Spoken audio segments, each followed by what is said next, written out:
లోక్సభకి జరగబోతున్నటువంటి ఒక ఎన్నిక స్వాతంత్రం వచ్చినప్పటి నుంచి ఈనాటి వరకు కూడా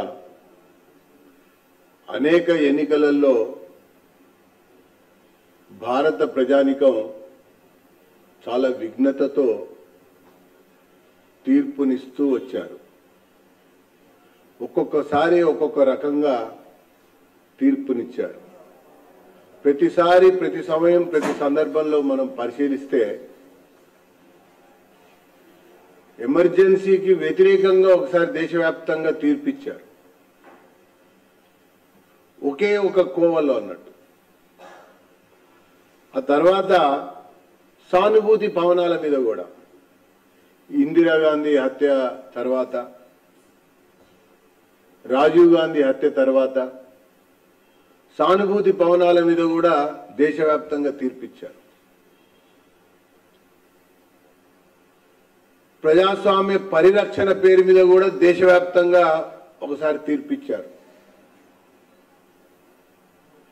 ఎమర్జెన్సీ వ్యతిరేక సమయంలో జనతా పార్టీ ఆవిర్భవించటం, ప్రజాస్వామ్య పరిరక్షణ పేరు మీద జనతా పార్టీ అధికారంలోకి రావటం, సానుభూతి అంటే ఈ ప్రధానమంత్రుల హత్య సమయం సందర్భంలో. అటనే సమర్థ నాయకుడు, సుస్థిరమైనటువంటి ప్రభుత్వం పైన కూడా తీర్పిచ్చారు. ఇది పాజిటివ్గా ఇచ్చినటువంటి తీర్పు. ఆ తీర్పులో అటల్ బిహారీ వాజ్పేయి గారు ప్రధానమంత్రి అయినటువంటి ఒక సందర్భం నేపథ్యం కూడా మనకు కనబడుతుంది. ఆ తర్వాత కాలంలో 10 సంవత్సరాల కాంగ్రెస్ పార్టీ యొక్క మన్మోహన్ సింగ్ కాలంలో అవినీతికి వ్యతిరేకంగా, కుటుంబ పాలనకు వ్యతిరేకంగా కుంభకోణాల కాంగ్రెస్ ని అంతం చేయడం కొరకు ప్రజలు తీర్పిచ్చారు. ఆ ప్రకారంగా భారత ప్రధానిగా నరేంద్ర మోడీ గారు అధికారాన్ని కైవసం చేసుకోవటం జరిగింది. నరేంద్ర మోడీ గారి తర్వాత రెండో పర్యాయం సందర్భంలో కూడా ప్రజలు తీర్పు, దేశంలో సమూలమైనటువంటి మార్పు అనేక రంగాల్లో రావాలన్నటువంటి ఒక సదభిప్రాయంతో, ఏకాభిప్రాయంతో తీర్పు ఇవ్వటం వల్ల సొంత కాళ్ళ మీద సొంత మెజారిటీ వచ్చినటువంటి ఒక సందర్భం కూడా మనం 19లో చూసాం. ఇక 24కు సంబంధించినటువంటి ఎన్నికల్లో first of it's kind in the Indian democratic system of setup లో ఒక పాజిటివ్ మ్యాండేట్ ఇవ్వబోతా ఉన్నారు.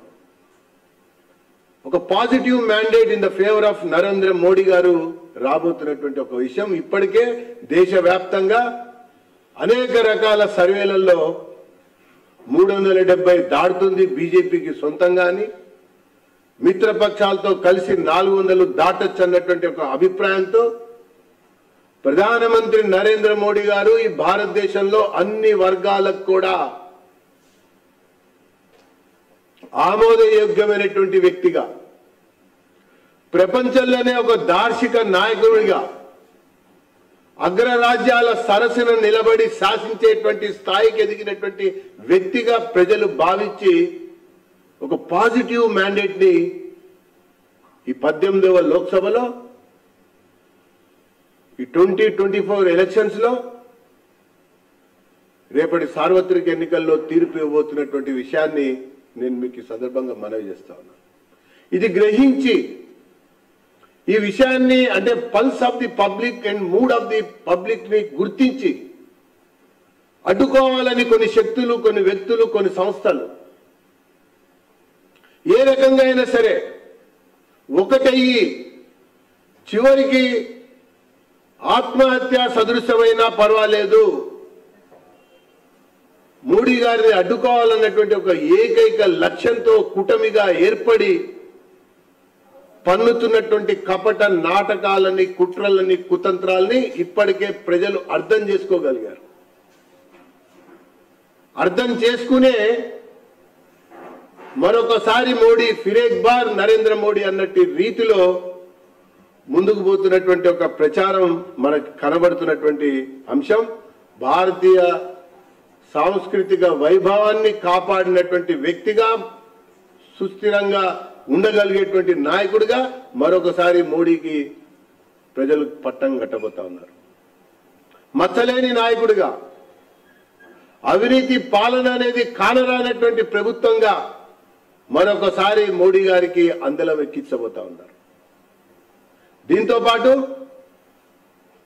ఈ భారతదేశం ఒకటి, ఈ భారతదేశంలో ఒకే చట్టం ఉండాలి, ఒకే రకమైనటువంటి రాజ్యాంగం ఉండాలి అన్నటువంటి ఒక అభిప్రాయంతో 370 రద్దు తర్వాత అటక్ నుంచి కటక్ వరకు, కాశ్మీర్ నుంచి కన్యాకుమారి వరకు irrespective of caste, creed, reason, religion India will be one, shall be one అని భావించే ప్రతి భారతీయ పౌరుడు ఈరోజు మోడీ గారికి బాసటగా ఉంటున్నటువంటి ఒక నేపథ్యంలో మోడీనే అన్నిటికీ గ్యారంటీ అన్నటువంటి విధానమే నినాదంగా తీసుకుని ఈరోజు ప్రజల్లోకి వెళ్తున్నటువంటి ఏకైక అతిపెద్ద రాజకీయ పార్టీ భారతీయ జనతా పార్టీ అని చెప్పని నేను పేర్కొంటా ఉన్నా.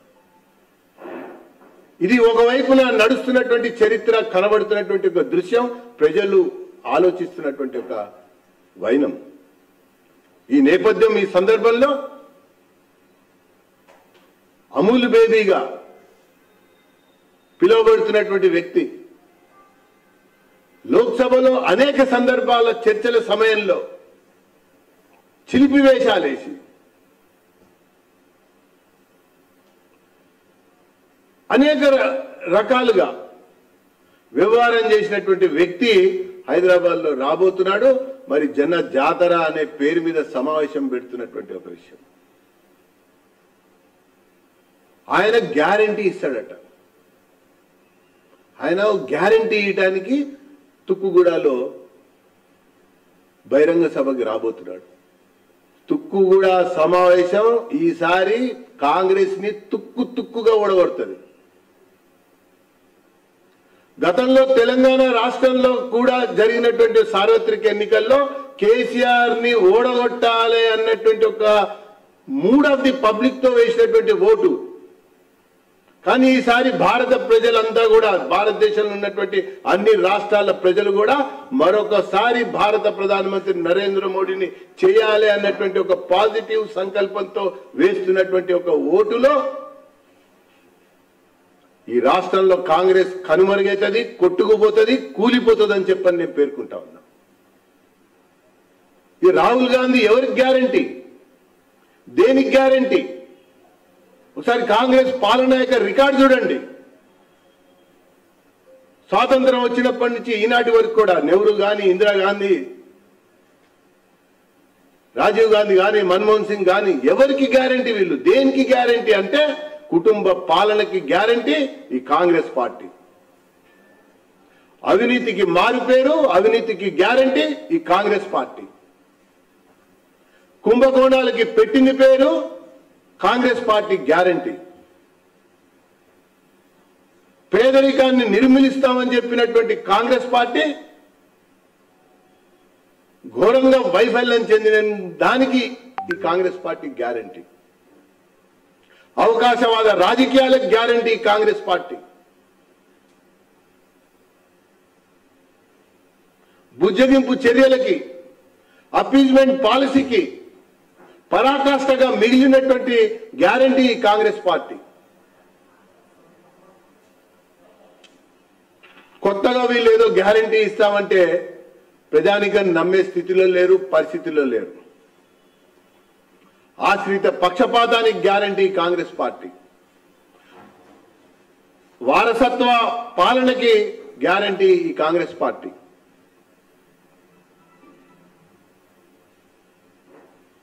అంతేకాదు దేశ సమైక్యత, సమగ్రతలకు భంగం కలిగిస్తున్నటువంటి శక్తులకి, వ్యక్తులకి వారసత్వంగా నిలిచినటువంటి గ్యారంటీ కాంగ్రెస్ పార్టీ. అనేక సందర్భాల్లో, అనేక రకాల విషయాల్లో గ్యారంటీగా నిలిచినటువంటి కాంగ్రెస్, రాహుల్ కొత్తగా గ్యారంటీ ఏమిస్తారని చెప్పని నేను ప్రశ్నిస్తా ఉన్నా. అరే బెయిల్ మీద జైల్లో ఉన్నటువంటి నాయకుల ఈ ప్రజానికానికి గ్యారంటీ ఇచ్చేది? The leadership of the Congress is on bail. Congress party యొక్క అగ్రనాయకులు ఈరోజు బెయిల్ మీద ఉండి దేశంలో తిరుగుతా ఉన్నారు.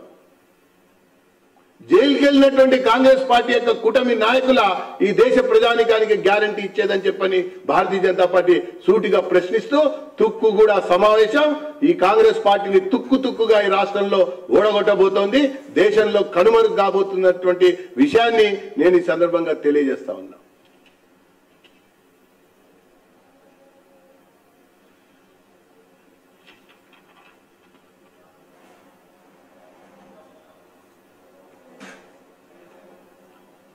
స్వాతంత్రం వచ్చినటువంటి తర్వాత అసలు సంక్షేమ దిశగా నడిచినటువంటి ఏకైక ప్రభుత్వం నరేంద్ర మోడీ గారి ప్రభుత్వం. కరోనా వ్యాక్సిన్ ఉచితంగా అన్ని డోసులు బూస్టర్ డోస్తో సహా ఉచితంగా ఇచ్చినటువంటి ప్రభుత్వం. కరోనా కష్టకాలం నుంచి ఈనాటి వరకు కూడా నెక్స్ట్ 5 years వరకు కూడా ఉచితంగా తెల్ల రేషన్ కార్డు ఉన్న వాళ్ళకి బియ్యం ఇస్తామని చెప్పినటువంటి పార్టీ, ఇస్తామన్నటువంటి ప్రభుత్వం, ఇచ్చి చూపిస్తున్నటువంటి ప్రభుత్వం నరేంద్ర మోడీ గారి ప్రభుత్వం. సంక్షేమంలో పెద్దపీట వేసినటువంటి ప్రభుత్వం నరేంద్ర మోడీ గారి ప్రభుత్వం. ఒక రంగం కాదు, అన్ని రంగాల్లో కూడా. కాబట్టి డిజిటల్ ఇండియాకి గ్యారంటీగా మోడీనే ఉన్నాడు, మేక్ ఇన్ ఇండియాకి గ్యారంటీగా నరేంద్ర మోడీ గారే ఉన్నారు, సంక్షేమానికి గ్యారంటీగా నరేంద్ర మోడీ గారే ఉన్నారు. దేశం యొక్క సమైక్యత సమగ్రతలను కాపాడటం కాకుండా పక్కనున్నటువంటి దేశాలకి సవాల్ చేసి చూపించినటువంటి వ్యక్తిగా కూడా నరేంద్ర మోడీ గారే ఉన్నారు. నరేంద్ర మోడీ గారి కంటే ఇంకెంత గ్యారంటీ కావాలని చెప్పి నేను తెలియజేస్తా ఉన్నా. కాబట్టి భారతదేశ స్వాతంత్రంలో ఈ 18వ లోక్సభ ఎన్నికలు ప్రజాస్వామ్య దేశంలో పాజిటివ్ మ్యాండేట్ అనేది ఇవ్వబోతున్నారు అన్నటువంటి విషయాన్ని తెలియజేసుకుంటూ ఖచ్చితంగా అన్ని రకాల కూటములు కొట్టుకుపోతాయని చెప్పని నేను పేర్కొంటూ తెలియజేస్తాను.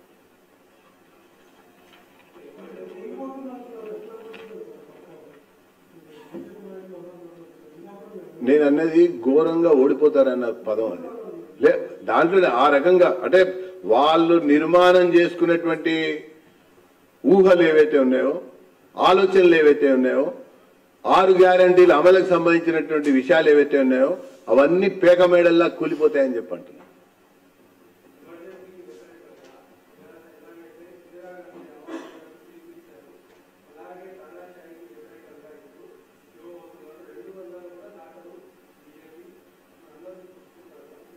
ఒక్క మమతా బెనర్జీ గారు మాట్లాడుతున్నారు ఒక మాట, కేసుల్లో ఇరుక్కున్న వాళ్ళు మాట్లాడుతున్నారు, సిబిఐ విచారణ ఎదుర్కొంటున్న వాళ్ళు మాట్లాడుతున్నారు, బెయిల్ మీద ఉన్న వాళ్ళు మాట్లాడుతున్నారు ఈ మాట, జైలుకి వెళ్ళిన వాళ్ళు మాట్లాడుతున్నారు ఈ మాట. ఒక్కొక్క పార్టీ ఒక్కొక్క కుంభకోణంలో కూరుకుపోయినటువంటి వాళ్ళ యొక్క కూటమే INDIA కూటమి. స్వచ్ఛమైనటువంటి నాయకత్వం, నీతి నిజాయితీ నిస్వార్థంతో కూడుకున్నటువంటి ఒక వ్యక్తిత్వం నోట మాట్లాడుతున్నటువంటి మాట కాదది. సాధారణ సామాన్య ప్రజానికం నోట ఈ పూట అందరి నోట ఒకే మాట బాట, అదే నరేంద్ర మోడీ గారి గెలుపు బాట అని చెప్పని నేను పేర్కొంటాను. ఓకే,